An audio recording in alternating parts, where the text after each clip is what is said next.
Hey whimsical people, today we will be figuring out how Kagurabachi makes you feel empathy for a character who's hellbent on revenge. We will look at chapter 1 to see how the story builds this need for vengeance with a calm beginning. Then we will do a study to see if we can come to a conclusion on how it works so well. If you want to keep learning how stories work, then subscribe and we can learn together. I am D of Whimsy Lens, and this is the second read. So today we're going to be talking about Kagurabachi, specifically chapter 1. I'm going to try to maybe make a conclusion on why I think I can empathize with this murderous person. But I want to start off by kind of going over what happens in the story a little bit so that we can have a little context to that. So in chapter 1, the first thing that happens is you see Chihiro, which is our main character. He is a young boy, maybe this tall at first. Him and his dad are just living a regular life. His dad is a blacksmith who has been renowned throughout Japan for a very long time, but now he's retired. And they're just living in a country house and, enjoying their time. Chihiro wants to learn the blacksmith trade from his dad. His dad is just a bright soul. He goes and gets Chihiro some goldfish and they joke around. It's fun, it's light, and Chihiro almost seems like the grown-up almost of the two, even though his dad is the dad, of course. Throughout this, Chihiro's dad is teaching him how to do the blacksmith stuff, which is important. And then Chihiro's dad's friend comes along and he's chummy with both Chihiro and his dad. And then we get a little bit of a time skip. The time skip jumps to Chihiro, who's much older. He's a lot taller, longer hair. He's wearing this black trench coat almost, and he's got a sword on his back. He's got a scar on his face now, and he is absolutely hell-bent on revenge for the death of his dad. During the time skip, the Yakuza had come to their house in search for the 7 swords that his dad had made. Again, he's a renowned blacksmith. He has this technique to where he can put stuff into the swords and give them certain powers, and these 7 swords have 7 different unique powers. And the Yakuza wanted them really bad for have the power over everybody. And they took him. They came, killed his dad, and took them. What the Yakuza didn't know is that Chihiro and his dad forged a sword together that the whole of Japan didn't know about. This sword, being the last sword, is the best sword. It has the best powers. And Chihiro has it in his possession, and he decides that he's going to use it. He's going to kill all the Yakuza until he finds out who killed his dad. And this is where the revenge really starts. As soon as he hears something that even remotely involves Yakuza, his spidey sense almost is triggered.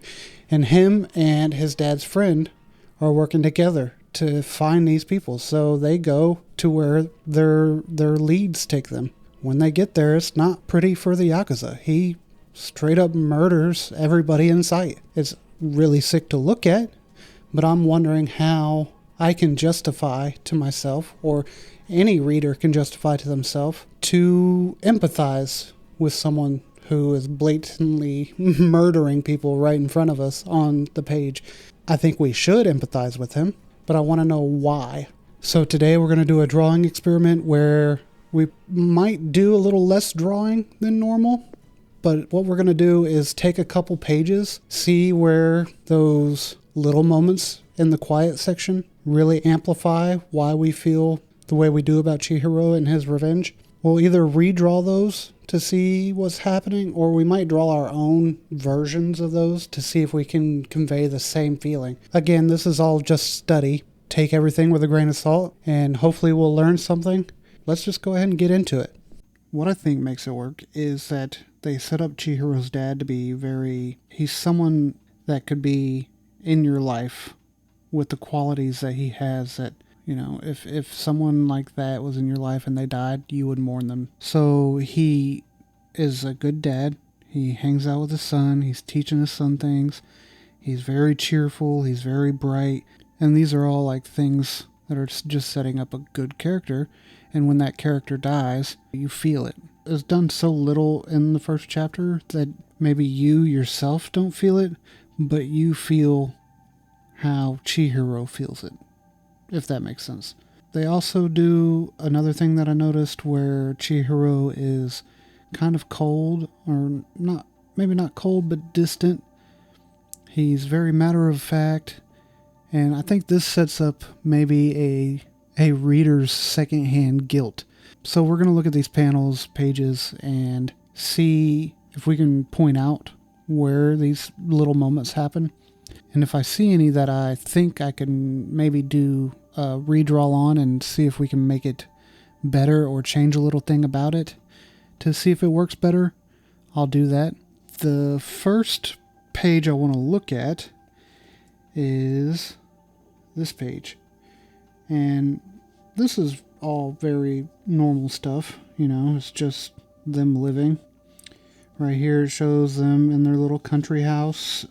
They're just talking. Right here, you get a little bit of dad personality. So if you're looking at what he's saying, it's not a deep statement. He's just hanging out with his son. Look at that, Chihiro. The sun's all bright today.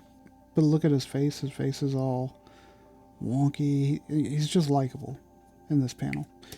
Here, you notice that Chihiro feels like his dad's being a little off. He's kind of not himself today, but he's still trying his best.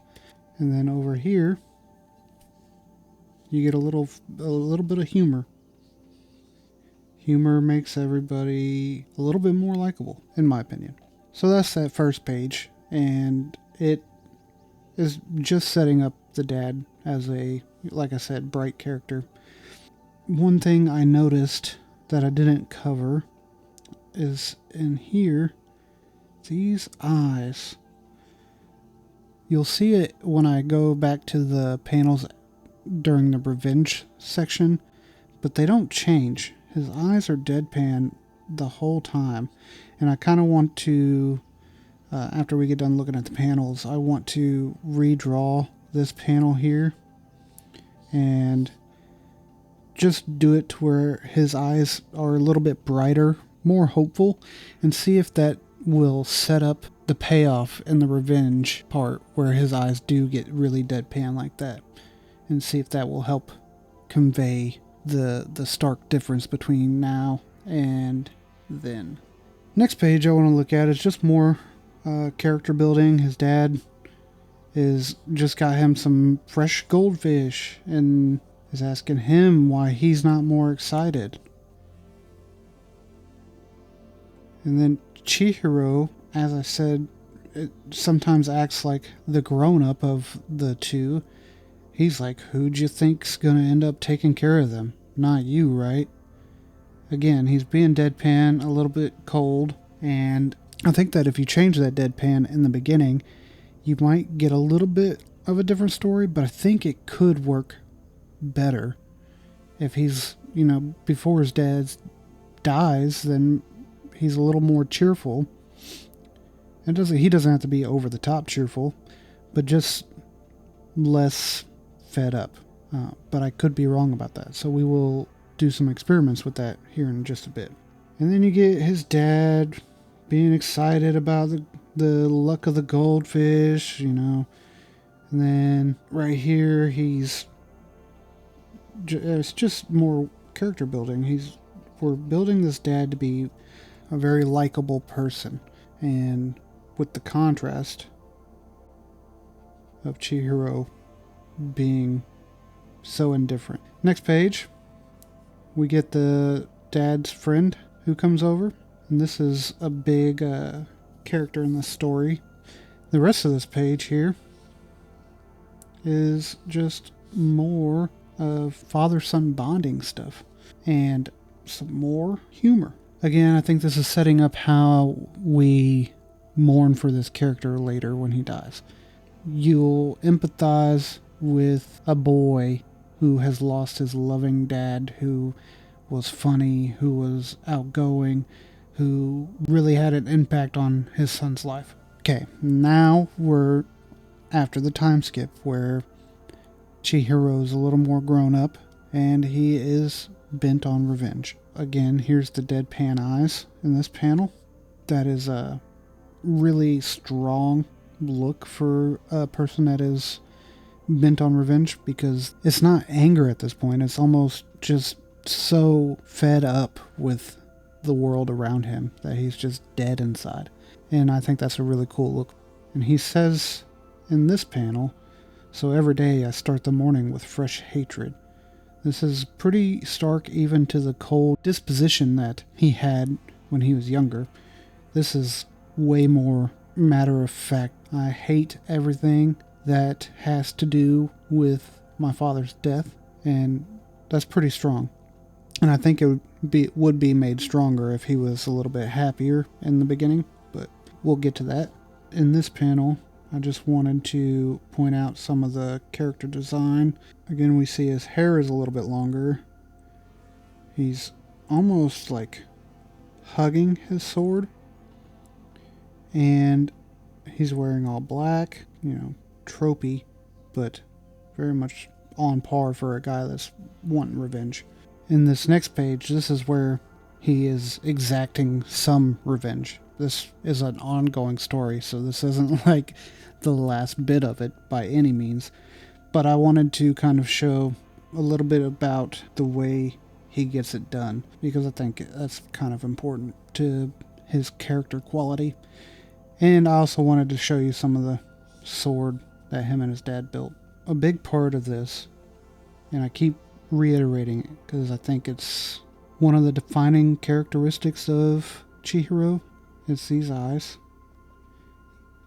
Just as a little backstory, he has already killed many people in this scene.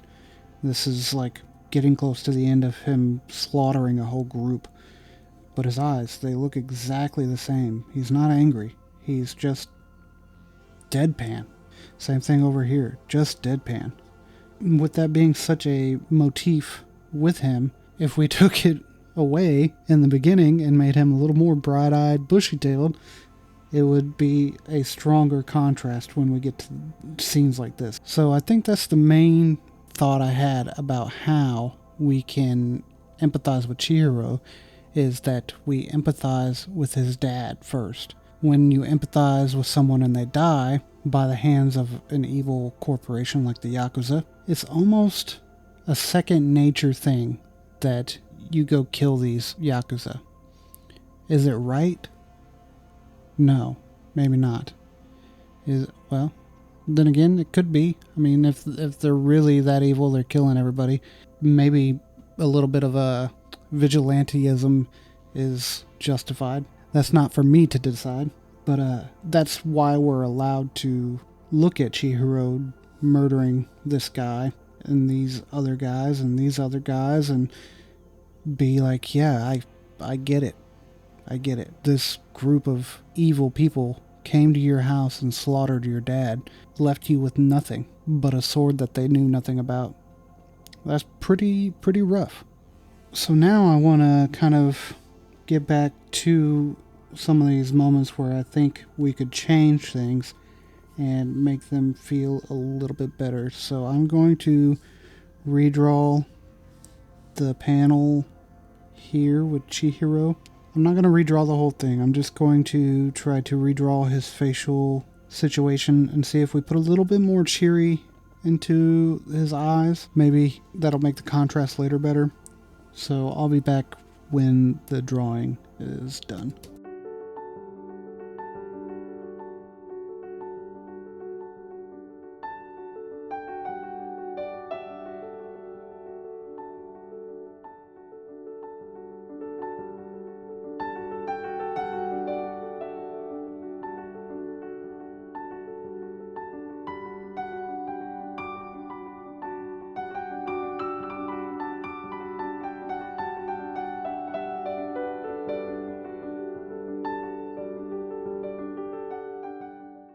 So I apparently can't draw eyes very good. That's fine. It doesn't matter. I tried to make him look a little more expressive. His eyes are open quite a bit more, but he's still got a worried face because he's saying, what's up with his dad today? But what I want to know is, would this character trait work better if we kept doing that in this slow section where he's bonding with his dad and kept his eyes more expressive? Would that then come over here to these panels where he is deadpan and make those even stronger? I don't know if I have the conclusion. I think it's a balance between making the contrast good or making the guilt feel good or feel well done. I won't say good. If I flip back and forth between the two, I think, and I'm looking at that panel that I redrew and these deadpan eyes, if I'm looking directly at those while I'm flipping back and forth, I think it does kind of help the contrast. It looks like a worried kid here and a little bit more grown, hurt adult.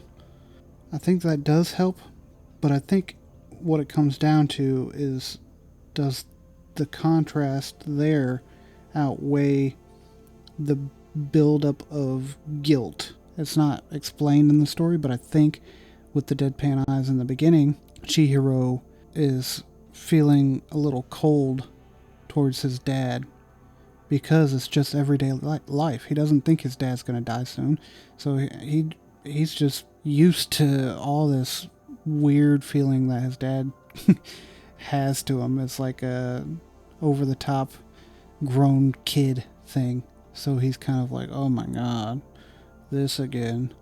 And he doesn't know his dad's going to die, so he kind of treats his dad, or treats his life even, a way that is a little deadpan, which I think builds guilt.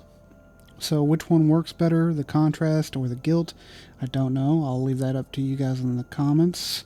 I kind of want to try one more time to convey a little bit of more emotion in one of these older drawings of Chihiro, and I think this might be a good page for it, right here. So I'm going to try to redraw this with a little more life to it. He's deadpan, he's barely got any body language going on, so I kind of want to redraw that and give him a little bit more sass. Alright, I'll be back when I'm done.